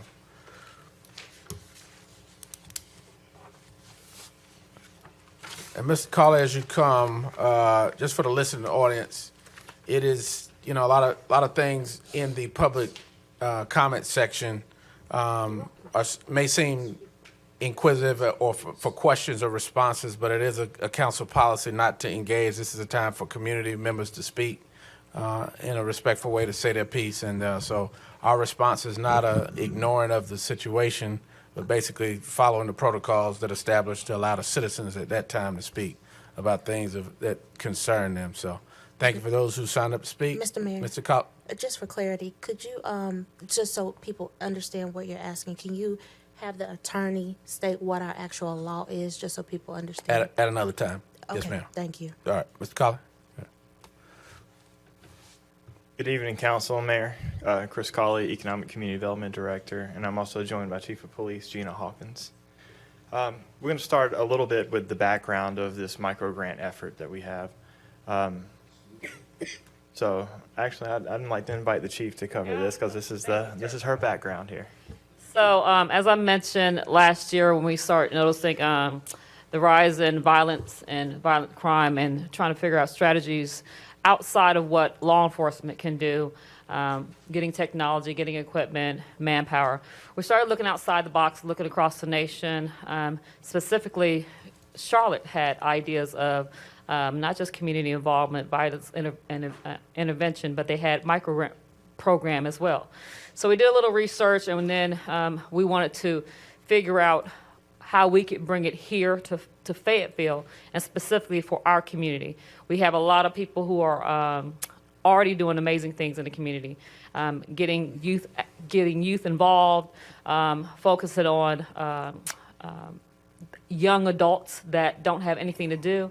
So this proposal, as Director Colley is going to lay out, that I presented was ideas to offer the community an opportunity to not just get a micro grant, but also learn how to apply for a grant on small levels so that they build a capacity to eventually become their own small business, also working in collaboration together with the community. And that's a true, every community member getting involved with their idea, their concept of something to get people from being idle and getting them active to deter from crime itself. So that's where the idea came from. And you all approved that funding last year. We appreciate it, and we're almost ready to get started because Director Colley, as well as Brick Redding, it was a whole big team effort, started the process and figured out how can we make it truly easy for the citizens to apply, and then set up an application process so that it's very clear on how we have two different opportunities to open up the grant approval process. So I'm tagging back into you. Thank you, ma'am. So as Chief said, this was a partnership between the police department and my department, Economic and Community Development, under guidance from the manager's office. So the chief and I both called in some favors in Charlotte and talked to some folks who had learned a lot about their program there, and then we made our own Fayetteville version as we want to do. So the description of the program is that we're going to be giving out small sums of money to community-based organizations to fund, inspire, and boost community crime reduction activities. They're designed to support community groups' efforts to prevent crime and violence in Fayetteville. Awards are limited to areas of the city that have high or recent spikes in violent crime as determined by the Fayetteville Police Department. A nonprofit status is not required, but for-profit enterprises will not be considered. Wait a minute. So what does that mean? Because if you're not for-profit, aren't you not You can be for-profit? an individual. Right. Okay. Yes. So an individual community group, a citizen watch group, you don't have to have that nonprofit status, but we are not opening this up to private businesses to apply Okay. for funds. All right. Yes, sir. Thank you. The program will hold organizations accountable for their budget, their program actions, and their measurable outcomes. So how's it going to work? So we've allocated $50,000 for each of 4 grant cycles. Organizations must have an annual operating budget of less than $100,000, so we're really targeting those grassroots efforts in the community. Projects must be connected to reducing violent crime in communities. And as part of the program, the city, through our Economic Development Department and through our Fayetteville Technical Community College, is going to offer support and capacity building training to ensure that the efforts that come up through these programs survive long beyond the grant cycle. We've designed this in a tiered fashion where one of those community watch groups that doesn't, have a financial backing or anything like that can get an award up to $1,500 to put on some community safety event that they think will reduce violence in their community.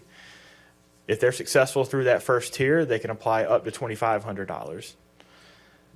The idea for Tier 3 is that at that point, we either have created a sustainable nonprofit or we have partnered them with a nonprofit organization so that they can get up to $5,000 for community safety efforts in the community. So we're going to run this on a 6-month cycle, with the first month starting in May with the application period. We'll open that up. We're going to have some training so folks understand how to apply for this. And then we'll have 4 months of the actual program happening where we meet and do those capacity building classes with FTCC. We also work and do networking because really the success here would be a handful of very passionate individuals combining their efforts into a sustainable nonprofit. And so we're going to have networking meetups and things like that to talk about best practices and what people have found works and doesn't work. And then we'll have a closeout process where everybody talks about what they did and their successes and their measurables. So one of the things that was important and that we learned by looking across the country at different programs was that we really needed to have accountability and we needed to build capacity in our community. So every grant that gets funded will have measurable outcomes. Program leaders will attend those monthly meetups to engage with city staff, exchange ideas, and have collaboration. And then, as we mentioned, FTCC is coming in to help us with capacity building and training for those nonprofits. So at this time, the Chief and I would like to open up for any questions. All right, thank you, Mr. Colley. So, only question I had about it, you said these are targeted to specific areas where you have crime problems. So, do the initiatives have to take place there? Because, typically, I'm sure you have areas of the community that historically have had issues because of other issues. So tell me, It's going to explain be a that point criteria. system. So it can be anywhere in the city. It's Okay. going to be a point system to determine higher priorities. So although we'll have like 4 zip codes that we want to focus on, it's open to any citizen. So, but as we do the scoring, those priorities, when you focus on conflict resolution, community crime prevention, family stability, if your program deals with youth or parent and addressing upward mobility, and the zip codes, those give on a measuring scale higher priority. Who does the scoring and who makes the final approval of the grant award? Yeah, So we're going to have, just like we do with a lot of our community-based grants now, we're going to have the scoring criteria will be applied by a cross-departmental group of staff, and then that'll be taken to your appointed citizen advisory board, our Fayetteville Redevelopment Commission, and they will affirm or change or tweak that, and then we'll execute the grants at that point. Okay. All right, and since this is public safety related, is the redevelopment committee abreast as to public safety matters? I know they do economic development and community development decisions, but are you bringing in any subject matter persons in public safety? So I know we just had a police advisory board. I know we have community. That's what I was looking. Hopefully, ambassadors. Yeah. Mr. Mayor, if the council would like us to use another, this would be an appropriate time for you to give us that direction. Well, I don't think we got into the logistics of the comprisal of the board and the process, so that could be something that when do you plan to implement this? We're going to start marketing and campaigning upon council's direction to move forward immediately, and then the application will be live on May 2nd. And first grant award being when? The month after that. So we'd have a couple of weeks to evaluate and then have So, our... Council, I think it's just for your consideration, opportunity for us to kind of set up the groundwork, since it is a piloted program. I mean, to make sure we've got the right parties that identify what needs to be identified, just to make sure that you have a comprisal of the right board. So that's something that could come to the next work session. I don't think that would delay you guys if council chose to move forward with it in principle with the details to be. No, sir. What I'd ask is that if you would approve it, then we would be able to still issue the notice of award notice of funding available, put the grant on the street, but the only difference would be the final approval. And it could also be that the approval could be, as Director Cawley and Chief Hawkins said, and we could still bring it back to council for your final review, or we can insert the Citizens Police Advisory Board as well. Okay. Either way, we can do that and bring it back to you at your May work session, but we'd ask for permission to go ahead and roll the grants out. All right, so council, the proposal before us is to approve as presented in principle, and then to, with the understanding that it will come back for further discussion on the process. So using our equipment, let's see, do we have questions? Councilmember Ingram, you had a question? Yes, sir. Yes, sir. But I can wait until I make the motion to put it to that direct verbiage, but I can hold off my question and do it with my motion. Okay, Thank Councilmember you. Wright, you had a question? Yes.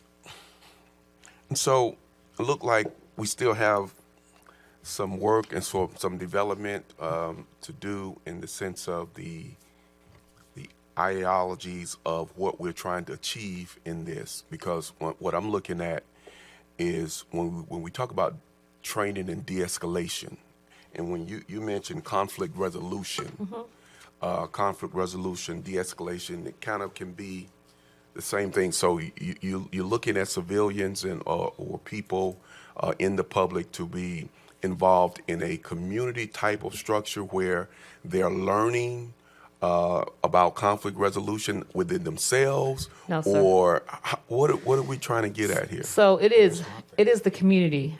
So when you're out in the community, I've had many citizens say, I have a program that I think can help people get off the streets. I have a program that can get the youth from doing something else that I think that will attack the crime in our community. It is the idea from the community saying, I have a plan to address this topic. And one of the topics can be within your plan, is it a plan that you established can deal with conflict resolution? That is for the entity, individual, or group to establish what is your plan and write it out. So it is not for us, it's for them to share what their idea is, what their program is, or what their the concept. And then if it applies to any one of these, it doesn't have to be all of them. It could be one item. These items will get priority. So when we talk about implementation, we're looking at, the idea initially. The grant is awarded. They come back with an idea. How are we looking at implementing these ideas in the future to make the impact that we're trying to get to? That's what I'm trying to understand. Or if this is just we're voting on to get it started, and then you're going to bring it back to us. So I don't know if I'm going too deep into the weeds right now. What? The measurables are not ours. The measurables are the entity that says, I know what this will do. We're able to look at our data within the zip codes and see, did something happen in that community, like a decrease in crime? Are more people more engaged? It is for the community to say, I got a great idea. And if we can see if that idea expands and you get less crime happening in that area, less violence, then that's where the results eventually will show up with our data combined with the community's idea. So it is opening the community up to have the many ideas they have to decrease crime, as we should be doing anyway. And but these are just focused ideas, focused concepts that will say, we really need to address conflict resolution. We really need to address family stability. We know these things, and we really want to focus on these zip codes based off of the data. But if you have another community or have another idea that you think you see an issue in your community and you want to present that, then tell us how it will happen. And then at the end of the grant season, we'll see what the results are based off of your program. All right, thank you. All right, Councilmember Hare and then Kinston. Thank you, Mayor. Chief Hawkins, I'm trying to make sure I understand exactly where we are going with this micro grants. We're going into communities depending on what I guess the crime is in those particular zip codes. I'm just thinking, Okay. I'm paraphrasing, so you please correct me if I'm wrong. I'm assuming, if I understood correctly, that they have to be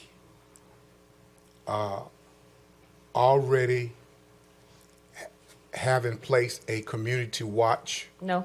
Okay, good. I'm glad. I'm glad of that because I wasn't feeling that one. Okay. So then they're going to apply whenever this goes on, if it's supported tonight, they're going to apply for the grant.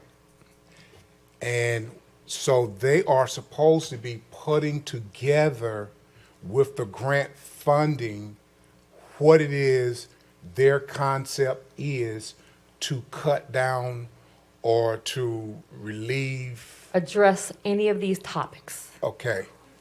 So Chief, if I can, Councilmember Hare, if I can. So the idea here is on May 2nd, we're going to open this up, and a community group, an individual, someone who is interested in moving the needle on public safety and on community violence can say, I have an idea.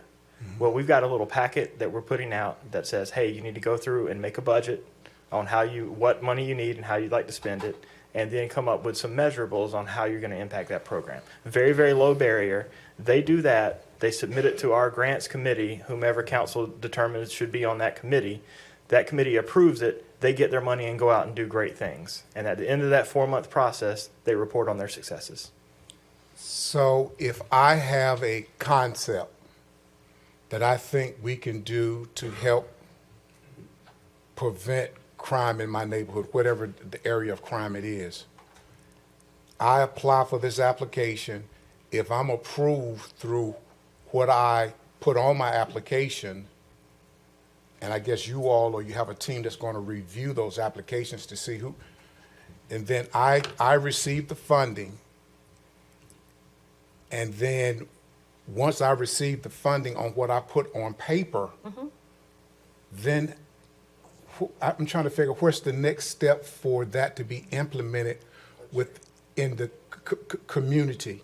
Is it? It is their idea. So although you said crime, let's use the third one. Opportunities for youth, parents, or families. I'll give you one idea. Someone came in the community and said, hey, I got an idea that will get young men off the street. I used to teach piano lessons, and it made a big difference. So if I get a group of young men and instruct them on how to learn piano lessons, that's going to get them off the street. It's up to them to show us the results of what youth they focus on, what community they live in, and what the program and what they want to spend that funding on to provide after they get the check, the receipts after. Okay, man. Okay, okay. All right. And again, we'll come back as we put together the framework for the criteria to figure out who is awarded and who's not, to clean up some of the questions. I know you're still trying to understand the process, but this is a new program right now. Tonight's discussion is about moving it forward to the next stage to be able to announce it, appropriating the funds, and then we'll fill it in. So I go to Councilmember Kinston and McLaughlin, and Councilmember Banks and McLaughlin. Yes, thank you, Mayor. I have a question, if there is another subtopic that could be added to the list. Sure, what you think? So the one I'm looking at is either implicit racial bias or either diversity, quality, and exclusion to be added, because I think that is a conversation of a training that could be done and utilized as well in this subject. Equality and you said diversity? So easily, yes. And remember, it can be any topic. Okay. These will get weighted heavier because it's dealing with this violent crime, but it can be any topic or any program. So you can even articulate if you're whatever you want to do it in training or educational implicit bias, that will show, that can connect for the opportunities for youth and parents. Whatever those opportunities may be, whether it be education, empowerment, history of their community. It can even talk about family stability. Understand? So yes, I think that would be easy to add, but we're not just limited to these criterias. When people are having an idea, these are just going to give a little bit more weight when the scoring comes up. Okay. So, and let me just make sure that because I love the idea and the concept. So let's say if someone says, okay, I want to focus on reducing the crime of runaways. So you're saying they can just develop that and run with it? Okay. That's what the program is. Thank you. Thank you, Mayor. Okay. Thanks, McLaughlin. Thank you, Mayor. Councilwoman Kingston kind of asked one of my questions. So just for clarity, so the ideas, if selected, those funds will go towards the ideas that they presented. Yes, ma'am. Okay. Is there something that we can look for, since we already have a board already in place? Can we use our citizens advisory board? Yeah, I think that was one of the proposals the manager was saying. Oh, okay. Okay, Yeah, I think that'd be a great idea. Okay, thanks. All right. Council, before I go to Councilmember Ingram,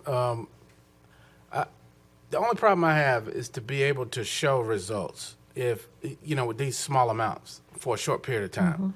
If I'm a nonprofit and I say I want to deal with at-risk youth and I have $2,500, I can find activity for them until the money runs out, okay? But I may not be able to directly point that I've reduced anything.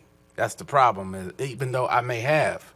The fact that I have offered after-school care or things that in the summertime have kept them out of a situation that kept them out of your statistics. Yep. How do you point to success with these short periods of time and these small amounts of money? So first of all, nonprofit will automatically qualify you for the $5,000, and it's going to be over the data, like you just said. It'll probably be at least a couple of grant cycles, but if they're able to articulate to us what they think the impact is going to be, and that's their measurable, it's part of the application process. We know it's difficult to say, just like we did this, so the result was that, unless you can show longevity over a time period. But just like the bottom line, if you got youth involved in your community doing something different, that's success. Okay. All right. Councilman Ingram? Thank you, Mr. Mayor. So I'm going to start by saying, when I brought the idea of my council member request about community watches and being able to help them get funding to engage with the community, and also the council member request I brought about the mini grant program to be able to allow our nonprofits, our grassroots nonprofits, to do the actual work of the community that are so they can engage with the community, because I've said all the time that though there is a police effort, there also is a community side as well. And I believe if we really want to get to the really attack or address violent crime, the community has to do it with itself. So I am extremely glad to see this shape up and come together. Councilmember Hare, if you want to get with me offline, I can kind of give you some examples of what mini grant opportunities may look like, as I've seen this a lot with the Arts Council, who has a really good mini grant program, and I can share what those, how they measure the metrics and whatnot.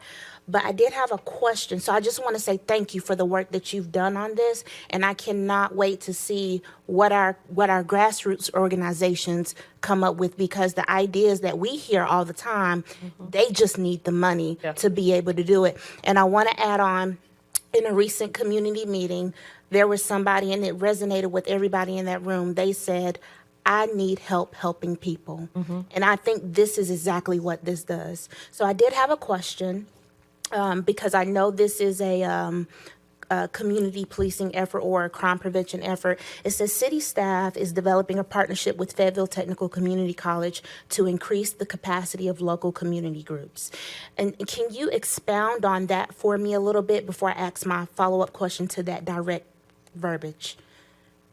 So part of this program, and keep in mind, we're talking about nonprofits, and that nonprofit is a high barrier. That is a IRS tax designation, paperwork. You have to have an accountant. You've got to have an audit. We're not talking about that here. They can apply for the $5,000, but we're talking about up to $1,500, and then if they're successful, up to $2,500 in the next 6-month round. But part of this program is inviting them to monthly meetings. And so we're still working with FTCC to get those exactly what's going to happen, but we're going to have 3 classes as part of those monthly meetings where we talk about the basics of being a nonprofit, what that means. We talk about the board composition and fundraising and the organizational development part of it. And then ultimately we talk about the longevity and how you help your nonprofit continue year over year. And so that is a required part of the course to go along with the money. Okay, and so to follow up to that, when I saw Fayetteville Technical Community College, I thought about immediately Fayetteville State University and the Criminal Justice Department. If the students decided, hey, as a part of our curriculum, could we, apply for this and present something to see how it works within the community as they are, going through their, could they do so? Yes. That's what I figured. Okay. So with that, Mr. Mayor, I'd like to make a motion to, which I've done on my iPad already, but it has to be a special motion. I would like to make a motion to accept what is the name? The report as not presented, but to come back with with information on reporting structure and scoring structure. Part of the manual.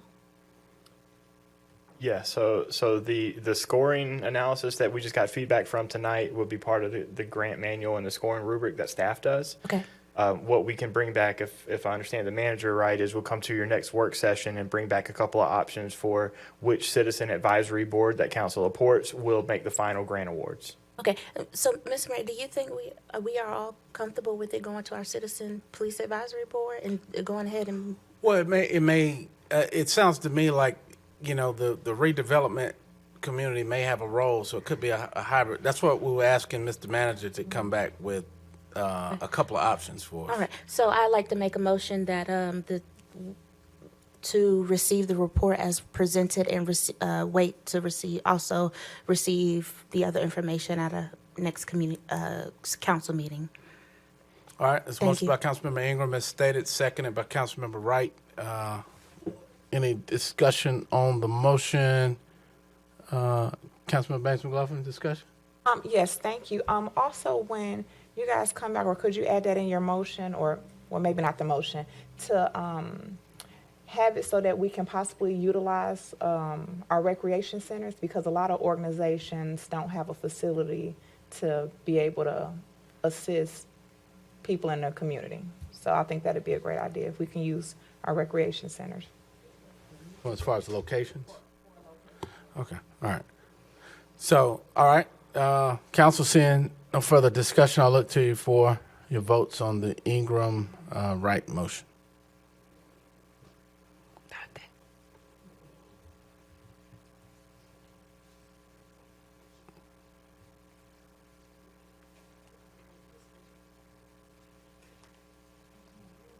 Oh, who? Here? Councilman here, is your vote registered? All right. All right, Madam Clerk, that is unanimous, 10-0. Council, before the request to adjourn, one of the administrative reports from an earlier meeting was regarding the ordinance that it was a consensus to update the ordinance to allow for feather signs at businesses. Need a consensus or direction to have the manager bring that back to the work session, which is the step that it would have taken at the under the administrative report that was previously listed. You have something, Mr. Manager? Yes, sir. If you'd like to bring back the meeting policy as well for council, we could do that as well at your work session. Okay. Well, those things that we gave consensus on, yeah, we look to do whatever we need to do to bring it to the next step. So, council, is that, sir? So move with that, Mayor. Okay, all right. So the motion by Councilmember Hare to bring those two items back to work session. Is there a second? Seconded by Councilmember Dawkins. All right, Council, because this is not agenda on the work pad, I'll ask for hands. Those in favor? All right. It's unanimous, Madam Clerk. All right, motion to adjourn, guys. So move, sir. All right, good meeting, y'all. Have a good evening.